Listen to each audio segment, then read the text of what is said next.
We could do Poor old a Ghost Rider. GoFundMe for Ghost Rider. Yeah. Get me another movie. I need to buy a motorcycle. Yeah. Oh my God. That's not a bad 12-inch figure, I gotta say. No, But I think that's cool. that's pretty I just good. never. Yeah. I remember I used to bitch in the 90s about the whole spikes and armor thing. Everybody had to have spikes and armor. Yeah. That was a kind of a trend in the 90s. And I remember I planned to do a comic. I wanted to do a comic like a parody of that called Spikes and Armor. I was going to make fun of why comic characters had to be outrageous and spiky and all Lobo type. And then when they came along with this, some of that was inspired by what they did to Ghost Rider, where they had to make them all spiky. It never had to be spiky back then. Remember that? Yeah, well, I think it was popular in the metal scene too, and punk rock, and so they kind of just went with that. Yep, spikes indeed. It's like, why does Hulk need armor, right? When he's on, planet Hulk. Yeah, I hate that kind of crap. Yeah, at least it says bad, and face sculpt is great, and the glow in the dark is cool. Yep, absolutely. Yeah, the glow in that camera's not as good in low light, so it does actually look cool in the room when you see it with the camera. Yeah. And my video, the short I did, I used my phone. It seemed to pick it up better. But yeah, it's just when you're in the store, I can't remember when I got this, but it's you see something, you're like, I gotta have this Ghost Rider. So I have a ton of these 12-inch figures. I'm sure they've done some with him with a motorcycle, haven't they? Yeah, There's one. There was a Legends. Legends. Johnny Blaze or Danny Ketch? It was probably Danny Ketch. Yeah, most of the stuff was Danny. Johnny Blaze is too old. What are you from the 70s? Never the biggest Ghost Rider guy, but I would just by default go with Johnny Blaze. Yeah, because I took don't off. like Danny's look that much. Then what happened too was good night, retro nerd girl. Good night. Have a good one. Take care. Great hanging with you. Or someone was saying good night. That was Chris Persia saying that. Oh, Chris Persia. Okay, good night. Sorry, Chris Retro. Persia. I thought it was Chris Persia. Good night, my brother. Thank you, everyone. Thank everyone. Say thank you to the great Vindicator Wrench of the North, Chris Persia. Thank you, bro. There he is right there. He does so much for us. Thank you, brother. Appreciate you. Well, here I can share. I'll play the short without the sound because sometimes I see the goodbyes, and I can't tell who's saying goodbye or who's saying goodbye to whom. I got confused because I'm sure. Oh, that's the only good thing about being old is you get to blame everything on being old. Yeah, that's true. It's yeah, really the only upside. You get to go, hey, I didn't mean to do that. I was old. Yeah. So here I'll share this. I mean, looking at the same thing, but and then you'll see the glow in the dark. That's your new short. That's my new long short. Yep. There we go. See, the glow in the dark looks pretty cool there. Yeah. All right, it looks pretty good. Yeah, not bad. Yeah. Glow in the dark was. I like it a lot. Glow in the dark was fun as a kid. Yeah. Yeah. Toys. Well. Sure. Well, I guess we can start wrapping it up because we kept everybody here a while tonight, and I thank everybody for hanging with us. And we're gonna, got a big one tomorrow night. I'm gonna be here. We've got a huge show coming up tomorrow night. Yeah. And before I do that, you have anything to tell everybody? No, just appreciate everyone watching the channel. I'm up to I think 397 subs. Not that I'm counting. Oh, so please go. That'd be fun to get to 400. Put your link in the chat right now. Let me get some more. Get you to 400. Anyone who hasn't subscribed to the Great Mark D with the C, please do, everyone. Much appreciated. Thank you. He has all kinds of he's got these little short videos, but he's also got a lot of great videos on the channel. Some of them about 3D printing and a lot of about other unboxing toys and enabling people to, showing them new toys to enable them with and all that stuff. And Sunday Night Geekery that we do on, we have a great time streaming on that, 10 p.m. Eastern, all the time on his show. Just kind of a late night beginning, saying goodbye to the weekend, but saying hello to the week by a little geeking out for a couple hours. We have a lot of fun doing that on his channel on Sunday nights. That's a perfect promo. I'm clipping that. Thank you. Thank you, Retro Nerd. That's so nicely. Yep. Well, thanks, man. Retro Nerd Girl. Thank you so much for being here. Really appreciate it. Like I said, that's my new friend, Retro Nerd Girl. We met over at Film Threat live stream tonight. and earlier today, rather, and the great Chris Gore was talking about one of her videos, and so I went over, saw her channel, how cool it is and stuff, and I can't wait to go watch more over there. She has a Planet of the Apes video that's, I think, one of her newest ones, and does a lot of great stuff. She has an extraordinary, huge, fantastic channel there. So everyone, please go check out Retro Nerd Girl's channel. Yeah, I think I've been subbed for a while. Yeah, some great videos over there. So. Oh, really? Yeah, cool. I'm glad. I'm always glad to learn about new, great channels and make new great friends. And let's see, a show note tomorrow. I'll probably on Monday Night's Edge after dark with Tom and the gang at 7 p.m. Central. I'm hanging out with those great fellows and ladies over there, and the great Tom. And then I'll be back here 9 p.m. Central Standard Time tomorrow night for Clobby's Clubhouse, where I and my wonderful friend and first officer Raquel R.M. Briggs, and the great gentleman that I have with me tonight, Mark D with a C. We will do our usual. Raquel will have some old science fiction film classics that she's watched to tell us about. And yeah, it's gonna be fun. Yep, Raquel's been doing a great job, thanks to Hungry Boy. Yep. She's fantastic. I'll have some stuff for us, and so will Mark, I'm sure. We have someone I've never seen before, Smoke Cookies, has popped in. I've never seen Smoke Cookies, but hello there, welcome. We always like new people to pop in. Smoke Cookies says Mexicans superheroes are way better than Quakers. Well, I don't know what Quakers or Quakers. Maybe Quakers. There's not that many Quaker superheroes. Yeah. Are there any Quaker? That's an interesting. Yeah. I don't know if that's a Quakers. It's spelled differently. If it is Quakers, Quakers, I don't know what it is, but I'll take your word for it. Smoke Cookies, and thank you. Well, we just had that news of casting Tom Holland as Zorro, which it's kind of nuts, but that was one of the most fun. Is he really playing? I Zorro? don't think so. I think Banderas. Yeah, that's got to be a joke. But Banderas said it though. Yeah, well, he's a great actor, but yeah, You said Banderas said it. Yeah, he said it the other day. Yeah, He's got to be joking. But I love watching Zorro in the 70s. That's probably like of course Batman's that his origin. That's the first superhero he saw. So I just love watching Zorro and the Disney TV show or TV movie in the 70s. I watched that over, and whenever I could watch it, I love that. Yeah, some great stuff. So you could say that's one of the first superheroes, definitely. Yeah. Well, there you go. I want to thank, of course, the great Wrenches tonight for hanging out with us. Of course, the Bronze Wrencher. Thank you, bro, for being here. Always great to have you, buddy. Thank you so much for what you do. And again, shout out and thanks to the great Chris Persia, the Vindicated Wrench of the North. The great D. Bud Martin as well I don't know if he was here tonight, but he gets a shout out either way. Oh, D. Bud was here, yeah. Apollome's Minion and D. Bud. Okay, cool. Apollome's Minion and Pupper. We're here, so hello to the Pupper and stuff. Hope you both are doing well. And the great J-Man was here, and we had some new friends here. Lisa, always lovely to have you here, my dear. Thank you so much for being here. Let's see. Again, the wonderful new friend, Retro Nerd Girl. All of our friends who hung out here with us tonight. We'll give you all the big shout outs tomorrow night, the rest of you, because there's so many friends here, and I know I've kept you up all late tonight. Well, one last quick thing. Yes. Dad Man wants to stream Fortnite with me after this show, so I'm going to be heading over there play a few games of Fortnite. Yes, so you want to hang over at Dad Man's? Yep. And absolutely, go watch that. And Dad Man needs to get to 100 subs. So if everyone could sub to Dad Man, because he said he's going to do 24 hours straight of streaming, which I don't think he can handle. There's the link. You better not try that. So we're trying to get him to 100. So I'm like, maybe do it in like 2 days or 3 days. We're not as young as we used to be. So, yes, but he's thank you. Yeah. Now, thank you, Kal-El, for those kind words. I appreciate it, buddy. And yes, like you said, please, everyone, if you haven't done already, please, we got the link in the chat. Please go subscribe to our good buddy Dad Man's channel. Let's get him over 100. We'll help each other around here. And again, thank you all, everyone, for being here with us tonight. Trevor, hey, thank you so much. It was great to see you. Could not be reached for further comment. Decepticon was here.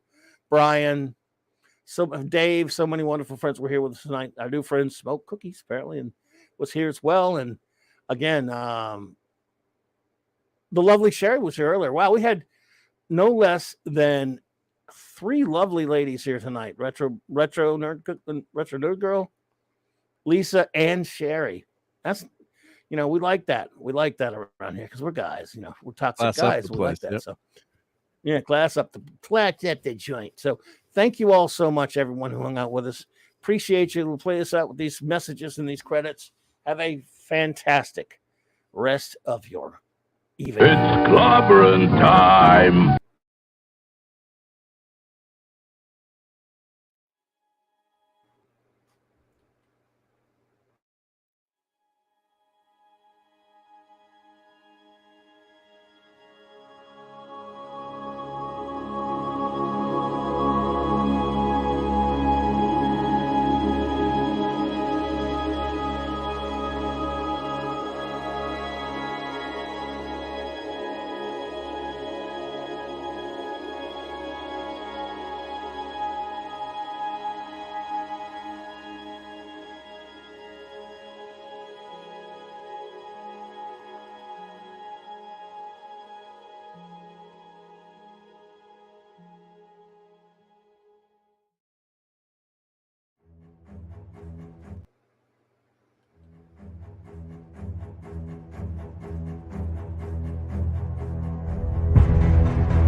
All the way back. Have a good one, buddy.